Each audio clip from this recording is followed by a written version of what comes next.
Alhamdulillah alladzi arsala rasulahu bil huda wa dinil haqq liyudhhirahu 'ala ad-din kullihi walau karihal musyrikun. Asyhadu an la ilaha illallah wahdahu la syarika lahu wa asyhadu anna Muhammadan abduhu wa rasuluh arsalahu kaffatan ilan nasi basyiran wa nadhiran wa hadiyan ilal haqqi wa sirajan muniran. Allahumma salli wa sallim ala nabiyyina Muhammadin wa ala alihi wa sahbihi ajma'in. Amma ba'd, fa ya ibadallah, usikum wa iyaya bittaqwallah wa ahussukum ala ta'atihi fi kulli waqtin la'allakum turhamun. Qala Allah ta'ala fi kitabihil karim, a'udzu billahi minasy syaithanir rajim. Bismillahirrahmanirrahim. Ya ayyuhalladzina amanu in tattaqullaha yaj'al lakum furqanan wa yukaffiru 'ankum sayyi'atikum wa yaghfir lakum wallahu dzul fadlil 'azim. Shadaqallahul 'azim.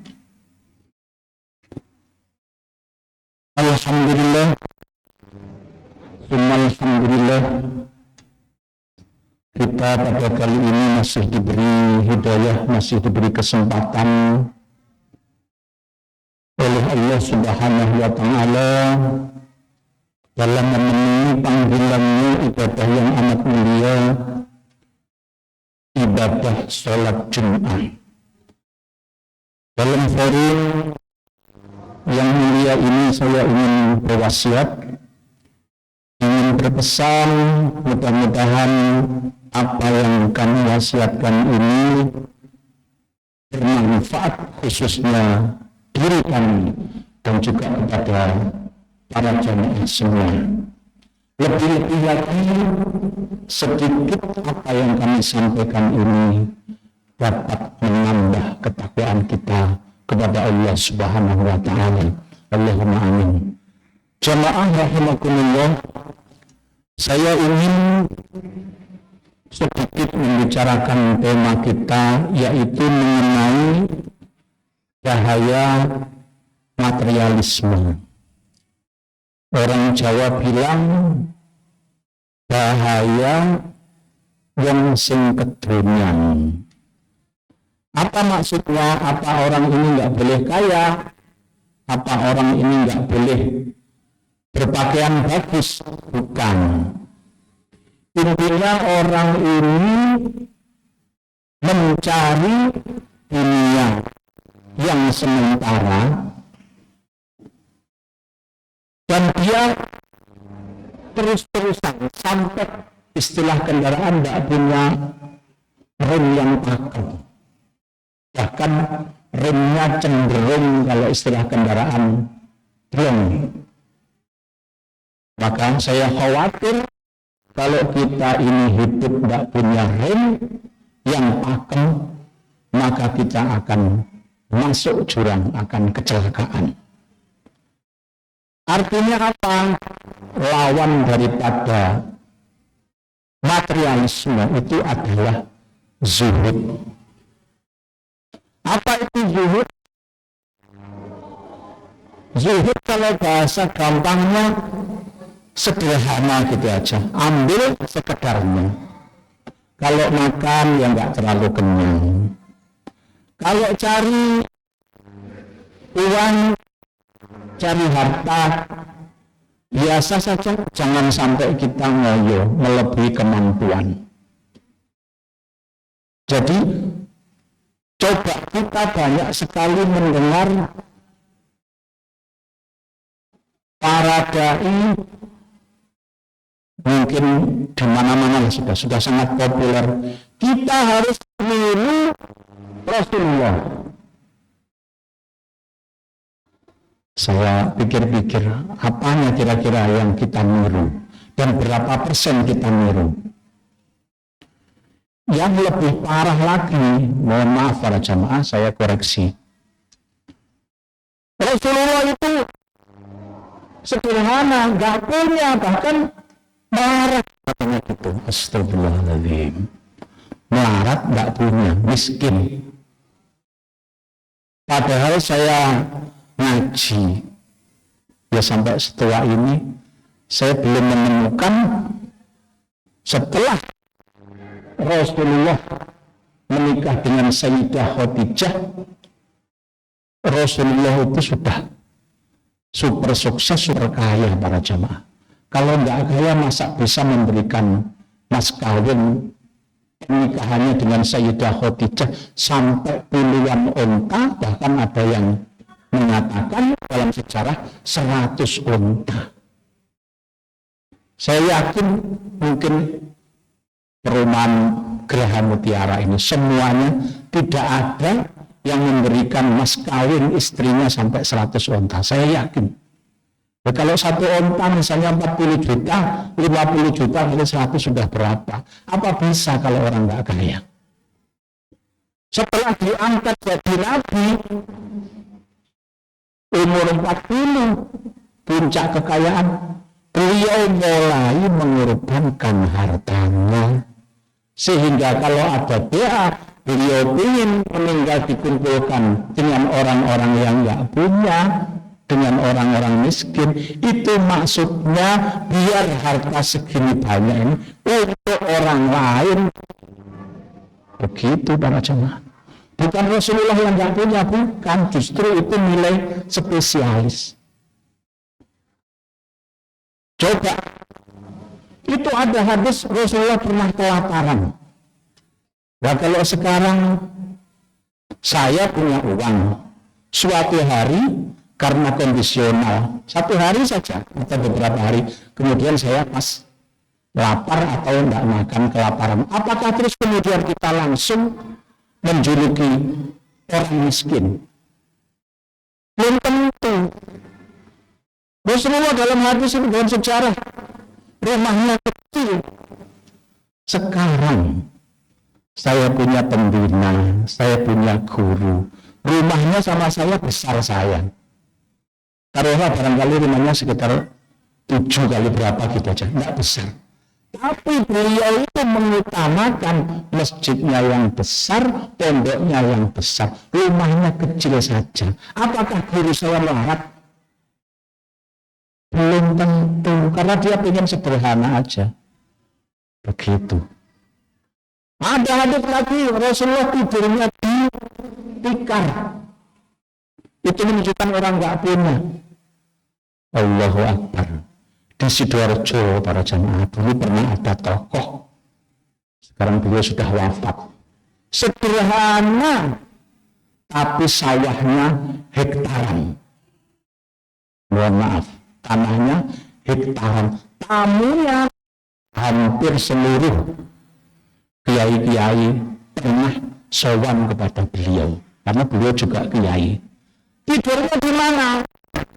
Di balai, panjenengan tahu kursi panjang yang dari bambu itu, Pak. Balai-balai yang orang Jawa itu. Apakah yang seperti itu dikatakan dia miskin? Enggak. Dia sebenarnya ingin ngeplek dengan Rasulullah.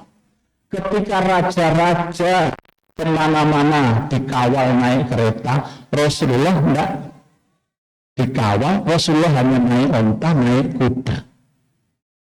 Tapi bukan tidak mampu, bukan. Begitu para jemaah. Ketika raja-raja tidur enak, kalau sekarang spring bed barangkali, Rasulullah enggak, biasa saja. Ketika raja-raja makan mewah, justru Rasulullah makannya sederhana. Kalau punya uang, yang paling populer yang kita tidak bisa ikut adalah Rasulullah tidak menyimpan makanan untuk besok. Nah ini kalau letter langsung berarti melarat. Nah, begitu.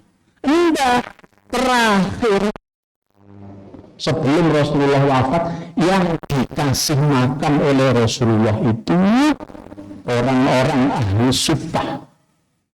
Ini dipelesetkan, jangan orang tasawuf, jangan ahli suffah, orang-orang yang enggak punya. Karena orang yang benci dengan tasawuf dipelesetkan, dikira tasawuf itu yaitu melarat-melarat, bukan.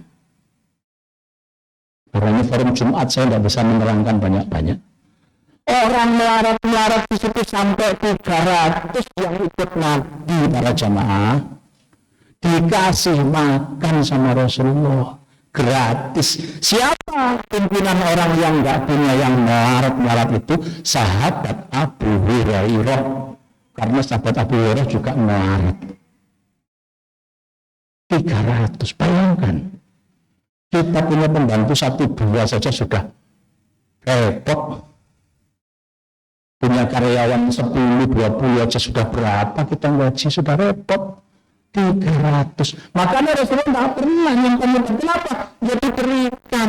Buat apa disimpan? Langsung disalurkan. Begitu. Jadi Rasulullah itu sudah sangat sederhana. Biar saya sederhana, yang penting sahabat saya enak. Biar saya makan nggak enak, yang penting sahabat saya enak. Makanya kalau niru Nabi, kita itu niru apanya? Mau niru jenggotnya, mau niru sorbannya, mau niru apa lagi? Padahal sekarang ini umumnya kalau kita jadi kiai, kalau kita jadi guru, apalagi kalau kita jadi bos, kadang-kadang kita makan ikan, santrinya makan tahu tempe, dan nasinya kadang-kadang nasi karak gitu, Pak. Airnya kita air mata, kadang santrinya air mentah. Kalau ngomong kok niru Nabi, niru apa nih Pak? Jauh. Ya boleh dikatakan niru, tapi baru seujung kukunya. Orang yang niru dijuluki bodoh. Kalau ada orang kaya hidup sederhana, kamu itu bodoh. Kalau ada orang kaya naik mobil tidak mewah, kamu itu bodoh. Bukan. Coba sama-sama dihina. Panjenengan naik mobil mewah, kemudian dihina, wong terelek, sakit hati. Kalau nggak sakit hati, pengen tahu saya. Tapi kalau kita naik mobil jelek, dihina, itu biasa aja ya, memang jelek. Nah, begitu loh Pak.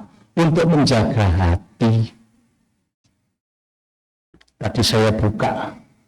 Untuk menuju takwa memang tidak gampang. Ya harus mengikuti apa yang dibawa Nabi, ambil. Apa yang dilarang Nabi, tinggalkan. Ya sebisanya, semampu kita. Coba kita lihat, kalau Jumatan, ya ayyuhalladzina amanu,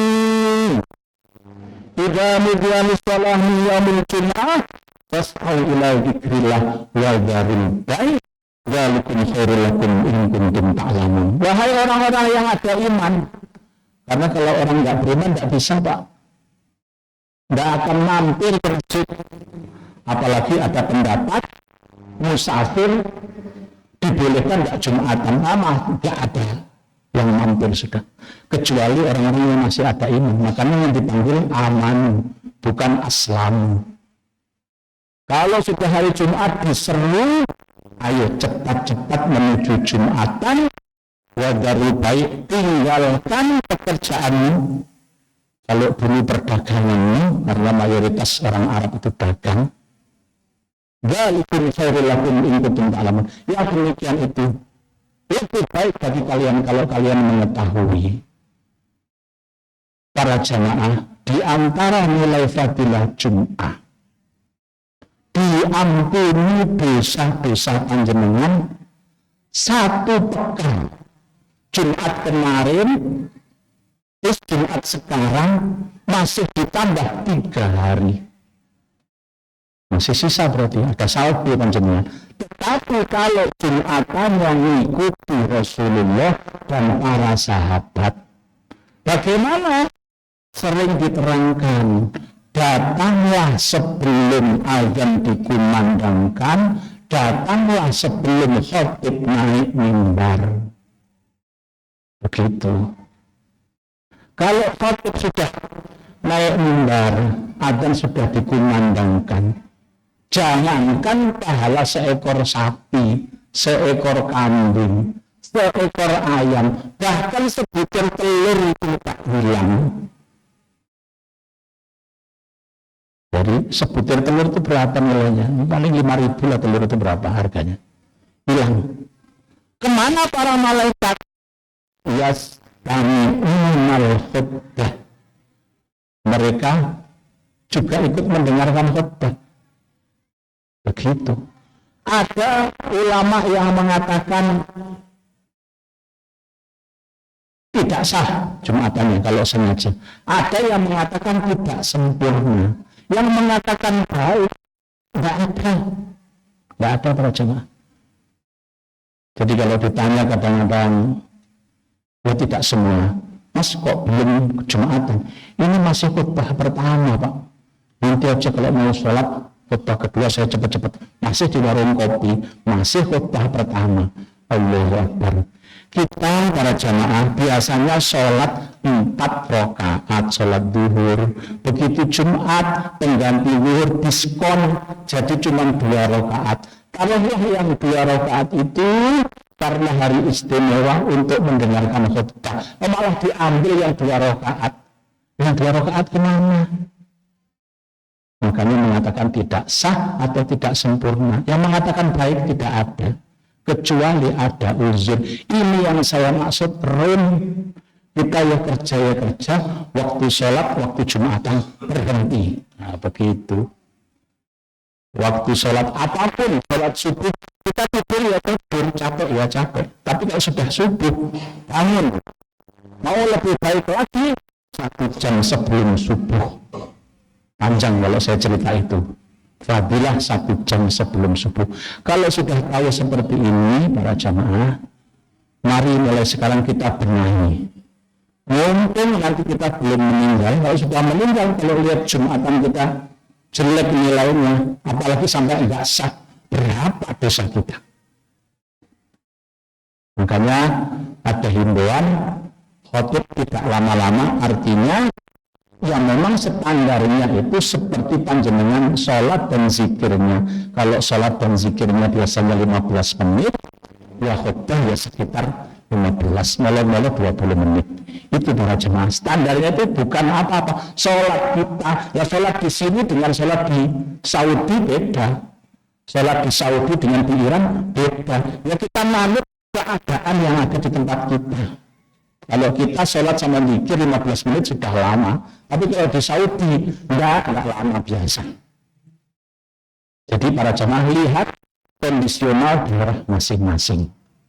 Mudah-mudahan para jemaah kita sedikit banyak bisa meneladani Nabi. Mulai sekarang bertobatlah. Jangan sekali-kali mengatakan Rasulullah itu orang tidak punya. Tidak ada satupun hadis sahih yang mengatakan seperti itu. Bahkan Rasulullah itu orang yang super sukses. Beliau khalifah, pimpinan, presiden dunia. Orang tuanya 2, mertuanya jadi khalifah. Masih kurang, menantunya 2 karena anaknya perempuan, gak bisa jadi khalifah. Menantunya 2 anaknya jadi khalifah. Mana ada orang sukses kayak begitu Pak? Tidak ada. Oleh karena itu jangan sekali-kali mengatakan Rasulullah orang miskin. Harus taubat. Mudah-mudahan sedikit ini ada manfaatnya. Barakallahu li wa lakum fil Qur'anil azim wa nafa'ani wa iyyakum bima fihi minal ayati wa dzikril hakim. Wa taqabbal minni wa minkum tilawatahu innahu huwas samiul alim. Aqulu qawli hadza wa astaghfirullah li wa lakum wa li sa'iril muslimin wal muslimat innahu huwal ghafurur rahim.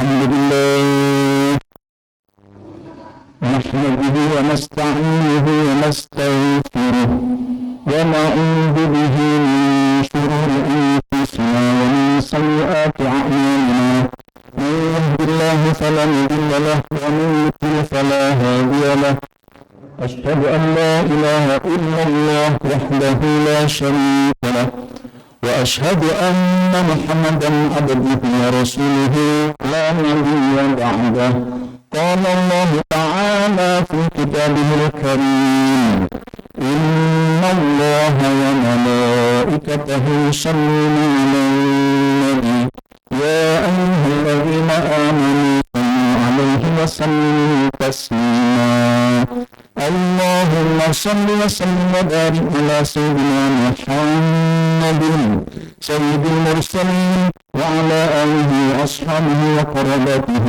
وأزواجه وذرياته أجمعين اللهم اغفر للمؤمنين والمؤمنات والمسلمين والمسلمات الأحياء منهم والأموات إنك سميع قريب مجيب الدعوات يا قاضي الحاجات اللهم أرنا الحق حقا وارزقنا اتباعه وأرنا الباطل باطلا وارزقنا اجتنابه اللهم لا مانع لما أعطيت ولا معطي لما منعت ولا ينفع ذا الجد منك الجد ربنا ظلمنا أنفسنا وإن لم تغفر لنا وترحمنا لنكونن من الخاسرين ربنا آتنا في الدنيا حسنة وفي الآخرة حسنة وقنا عذاب النار عباد الله إن الله يأمر بالعدل والإحسان وإيتاء ذي القربى وينهى عن الفحشاء والمنكر والبغي يعظكم لعلكم تذكرون فاذكروا الله العظيم يذكركم وادعوه يستجب لكم ولذكر الله أكبر